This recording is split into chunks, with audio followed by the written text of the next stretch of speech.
Yeah, it's my son. I am worried about his well-being. How many kids you got? I got 3. All right. So why you asking me some stupid? Well, can I be real with you? Yeah. I can't imagine what it would feel like to see my son do that. I also don't think I would cut my son off if he did that. So if you are worried about his well-being, why are you not talking to him?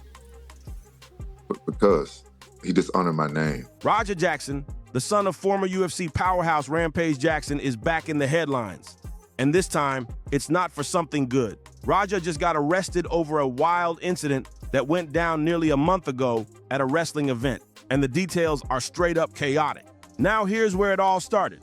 Raja had been sparring and streaming, showing off his training like usual, when he got caught with a nasty head kick that rocked him badly. He stumbled, looked concussed, and everyone could tell he wasn't all there afterward. Instead of laying low to recover, Raja kept showing up in public and still streaming, like nothing had happened.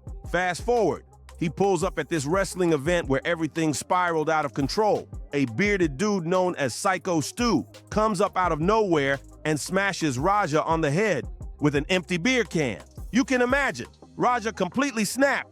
Security and bystanders rushed in, broke it up, and Psycho Stu even apologized, saying he thought Raja was part of the show, just another stunt for the crowd. And But he's still your son. No, listen. I know he's my son. I'm not cutting him off for forever. I just haven't talked to him. But this is the worst moment of his life. He needs you now more than ever. No, listen. I talked to him after this happened, and he hid the fact that he did this, and he put my other kids at danger based off what the other people said, and I just can't talk to him right now. I just can't. I'm not saying I'm never going to talk to him again. I just can't talk to him right now.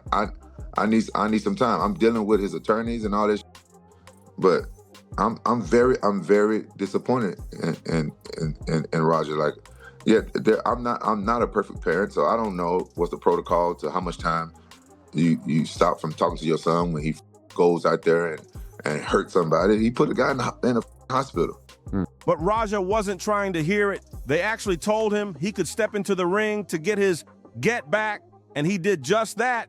Raja stormed the ring, slammed Psycho Stu to the mat with a takedown, and started raining down punches like it was UFC all over again. The man Raja attacked wasn't some young rookie either. He looked older, late 30s, maybe even pushing mid-40s, and when he hit the ground, his teeth looked busted beyond repair. People in the crowd honestly thought he was done for, laid out lifeless, while Raja stood over him yelling, "Yeah, nobody's ever gonna mess with me again." The whole arena went dead silent. It was that shocking. At first, nobody knew how serious the damage was. Whispers started flying that Raja might be facing attempted murder charges if the guy didn't make it. Fans were praying Psycho Stu would pull through, and somehow he did. He survived. But Raja's troubles didn't stop there. Cops later swooped in and arrested him on a felony charge, slapping him with a $50,000 bond. As of now, he's still sitting behind bars, though he'll probably bond out by the time this video drops. What's wild is that I didn't even think charges would stick. I figured Psycho Stu wouldn't press charges since he admitted it was all a misunderstanding. But from the way it looks, police decided on their own that Raja's beatdown went way too far, and based on what they gathered, they had enough to throw a felony on him. TMZ even confirmed it's officially a felony, though the exact charge hasn't been made public yet. This has to be a brutal moment for Raja. His reputation is getting dragged through the mud, and the internet is painting him like some heartless monster. A lot of people have zero sympathy. Where would we be? Thank God Psycho Stu, pulled through. I wouldn't wish that on anybody. I stopped listening to the attorneys. I got really upset with all the death threats and all this stuff, and I wanted Psycho Stu to tell his part that my son did not sneak up on him, and I never heard him say that. So now I'm upset. Now I'm upset with Psycho Stu because he didn't come out and say, "Oh, whoa, yeah, what Roger did was up," but he didn't sneak in the ring and do this. This staged. That's all he had to say to get some of these racist motherfuckers out of my DMs. Hey, he's seeing all this. Calling him a brute who was ready to kill. But here's where I see it differently. If Raja was really just an impulsive savage, he would have attacked right when that beer can cracked his skull. Instead, he hesitated, processed it, and only went in after being told he could get his lick back. And let's not forget, his dad, Rampage Jackson, actually called him after seeing that clip, telling him, "Son, you're not going to let people punk you like that, are you? That kind of pressure from your own father." It clearly lit a fire under Raja, and that's why this whole thing turned out so tragic in the end. By September 3rd, Rampage Jackson had completely cut off contact with his own son, right when Raja was facing the darkest moment of his life. Think about that. The man was already concussed, sitting around not knowing if the cops were about to kick down his door, and the entire internet was piling on him. He wasn't just trending, he was drowning in hate. People unleashed the ugliest side of social media, with racists and white supremacists swarming his mentions, hurling slurs and even sending him death threats. When Rampage finally spoke on it during an interview with Ariel Helwani, things got even messier. Ariel straight up asked why he wasn't talking to Raja, and Rampage didn't hold back. He admitted his son had disappointed him deeply and even dishonored the family name. Rampage claimed Raja tried to hide what happened, which makes no sense at all since the entire beatdown was caught on video for the world to see. But here's the twist. Just weeks earlier, Rampage had called his son and told him not to let anyone play with his name or disrespect him. Coming from your father, a UFC legend you idolize, words like that can hit like gasoline on a fire. Imagine being Raja, already unstable, already concussed, looking up to a man who millions call a legend, and then being hyped up by him one moment, only to be cut off and disowned the next. That's a heartbreak no one's ready for. To make matters worse, Rampage hinted he wasn't just mad at Raja. He wanted to see accountability from Psycho Stu and even the event organizers. But instead of backing his son publicly, he distanced himself, leaving Raja to take the full weight of the scandal alone. Now, to be fair, Rampage Jackson isn't just ranting out of nowhere. He does have a point. When that clip went viral, the hate that poured in wasn't just aimed at Raja. Rampage himself, along with his other kids, started getting dragged into the mess. Blew up and stuff like that. He should at least said something. Okay. Take some accountability. Like, honestly, none of it. Everybody was wrong. Raja was the most wrong. Everybody was wrong, but none of this ever would have happened if Psycho Stu never hit my son on the back of the head with a can that they was drinking beer out of, and then grabbed him by the neck, asked him to sell it. If that never happened, none of this never happened. And the promoters was wrong for putting an outsider inside of a pro wrestling match. Everybody's wrong. It's the dumbest thing I ever seen. And if you know Rampage, you know his humor is sharp and insensitive. This is not a man who gets easily rattled. So for him to admit racists were swarming his socials, harassing his family, and hitting him with threats, that means the abuse must have been way darker than most of us can even imagine. The problem is, a lot of people who saw the video thought Raja just randomly jumped into the ring and started smashing on some innocent guy. Rampage has been trying to set the record straight.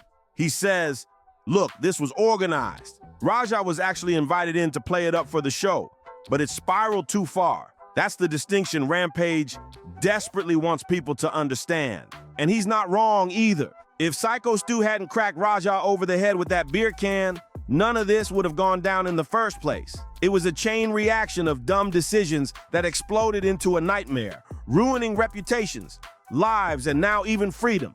But here's where Rampage showed another side. Even while defending Raja, he extended an olive branch, acknowledging that Psycho Stu suffered too, losing teeth after Raja's violent outburst. Thankfully, Stu got out of the hospital alive and recovering, but his face tells the story of how bad that beatdown really was. Meanwhile, Rampage kept streaming through all this chaos. Imagine having to sit in front of a camera, cracking jokes and entertaining viewers, while your own son is locked up and your family is being attacked online. Here's the crazy part. Rampage has actually been working with a cosmetic dentist, hooking people up with fresh new smiles. And after the chaos, he even offered to cover the cost of fixing Psycho Stu's busted teeth. That's right. Despite everything, Rampage went out of his way to make sure the man his son brutalized could walk away with a better smile than before. The clip of him saying that exists, but don't expect it to go viral. See, the same people who flooded Rampage's page with hate, painting him and Raja as uncivilized and violent, aren't gonna spread that video around. They're not gonna highlight the part where Rampage showed compassion and took responsibility for how messy things got. It doesn't fit the narrative they want, the one where his whole family is nothing but chaos and destruction. And here's what makes it even wilder. And go to anger management class, see some therapy. But that goes like some people said it was attempted murder and things like that. That's not a little time. It wasn't attempted murder because he wasn't trying to kill that guy. How do you know? Because that's my son. I know my son. Roger wasn't trying to kill nobody. He wasn't trying to kill that. He wasn't trying to kill the guy. Roger probably didn't even know how bad he hurt that guy. He wasn't trying to kill that guy. The problem is everything got blown out of proportion, and people thought that Roger snuck into the ring and did that. That's what the problem is. Like Rampage didn't just rush to defend Raja like most parents would. He didn't scream, "My son was right. You were wrong." And he didn't try to excuse the violence. Instead, he made it clear he was disappointed. So disappointed that he cut Raja off completely. Some fans think that was too harsh. Others say it showed real accountability. But one thing's for sure, Rampage wasn't about to sit back and pretend Psycho Stu was just an innocent bystander. He acknowledged Stu stirred the pot and that the organizers were reckless for even telling Raja to get in the ring and get his lick back. But here's the part that shocked everyone. Rampage actually said Raja should do some time for what he did. That's not something you expect from a father who's a fight legend and role model to his own son. That's got to be one of the toughest things for a son to hear. Your own father saying you deserve time behind bars. And what makes it worse, Raja isn't even hearing it from his dad directly. Since Rampage cut him off, the only messages he's getting from him are through social media clips and interviews. Imagine that. Finding out your father thinks you should serve time, not through a call, but through the internet. That's cold. Now here's where it gets tricky. Do I personally want Raja to sit in a cell? Not really. But then I ask myself, what if Psycho Stu was my family or close friend? Would I be demanding Raja pay for what he did? Honestly, yeah, my emotions would probably make me feel different. That's why this situation is so messy. It's hard to know what justice really looks like here. And let's clear something up. That attempted murder talk? Ariel Helwani already debunked it. If prosecutors were really chasing attempted murder, we would have heard about it by now. The reality is, it's likely just felony assault. Still serious, but not life-destroying. Plus, this is Raja's first offense. He's 25 years old. And until now, he's had no record. If he was a true criminal, trust me, it would have shown up already. So here's where I stand. It's not about throwing him away in prison. It's about what sticks to his name. A felony record follows you forever. And that's the real punishment. Community service? That makes sense. Anger management? Absolutely, because when Raja snaps, it's like a switch flips. And a lot of that comes from the weight of how his father sees him. But what about you guys? Do you think Raja deserves actual time behind bars? Or is community service and counseling enough? Drop your thoughts in the comments. Don't forget to like, subscribe, and hit that notification bell if you want more updates on this story.